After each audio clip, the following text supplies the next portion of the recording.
ஓம் நம சிவாய.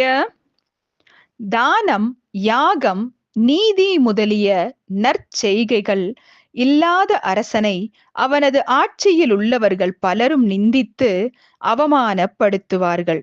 நன்றாக ஆட்சி புரிவேன் என்று கூறி முறைத்தவறி நடத்தும் அரசனை பலரும் கூடி அடித்துக் கொள்ளுவார்கள். அரசனது ஆக்ஞை குறைவால் குடிமக்கள் செய்யும் பாவத்தில் அந்த மன்னன் கால் பங்கு பெறுவான் என்று கூறுகிறார்கள். ஆயினும் அது முழுமையன்று. அவன் அந்த பாவம் முழுவதையும் அல்லது அரை பங்கையாவது அடைய வேண்டும். வேந்தன் சரிவர ஆட்சி நடத்துவதால் குடிமக்கள் செய்யும் புண்ணியத்தில் அவன் கால் பங்கு பெறுவான் என்பதில் ஐயமில்லை என்று சனத்குமார முனிவர் வியாச முனிவருக்கு திருவாய் மலர்ந்தருளினார்.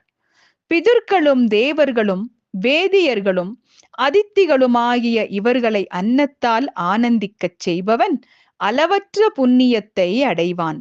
பெரும் பாவியாக இருந்தாலும் அதித்திக்கு அன்னம் அளித்தவனுடைய பாவங்கள் எல்லாம் நெருப்பு பொறிப்பட்ட பஞ்சு பொதி போல ஒழிந்து போம். அதிலும் அந்த அதித்தி அந்தணனாக இருப்பின் விசேஷமான பலன் கைகூடும். சூத்திரனுக்கு அன்னபானங்களை தானம் செய்தால் அவை சிறந்த பயன் விளைவிக்கும். அதுவே பிராமணருக்கு கொடுக்க நேர்ந்தால் அக்ஷயமாகும்.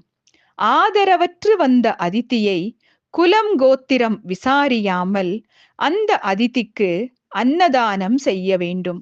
அன்னதானம் செய்தவன் திவ்யமான சம்பத்துக்கள் உண்டாக பெற்று தன் பிள்ளைகள், நண்பர்கள் முதலானவர்களால் உபசரிக்கப் பெற்று அவ்வாறே ஸ்வர்கலோகத்திலும் காமதேனு, கற்பக விருட்சம் முதலியவற்றால் தன் பணிகள் செய்ய பெறுவான். வியாசரே அன்னதானத்தினால் ஸ்வர்கலோகத்தை அடைந்து அதை பிரகாசிக்கச் செய்வார்கள். அங்கு அவர்கள் விரும்பிய சுகங்கள் யாவும் சித்திக்கும். பொன்னாலான கிணறுகளும் மனோகரமான தடாகங்களும் மலர் சோலைகளும் எண்ணற்ற வாகனங்களும் சிறந்த பக்ஷியங்களும் தேவான்னமும் சீனி சீனாம்பரங்களும் நவரத்தின ஆபரணங்களும் அவர்களுக்கு உண்டாகும். அங்கு நதியாக பால் பெருக்கெடுத்து ஓடும். பவள மாளிகைகள், பொன்னிற கட்டில்கள் முதலானவற்றோடு விரும்பிய இடங்களிலெல்லாம் சஞ்சரிப்பார்கள். புண்ணியகரமான அன்னதானத்தால் இத்தகைய சிறந்த பதவிகள் கைகூடுவதால் அன்னதானமே விசேஷமாக செய்யத்தக்கது.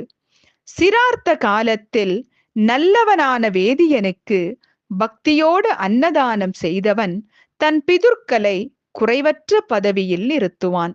ஓம் நம சிவாய.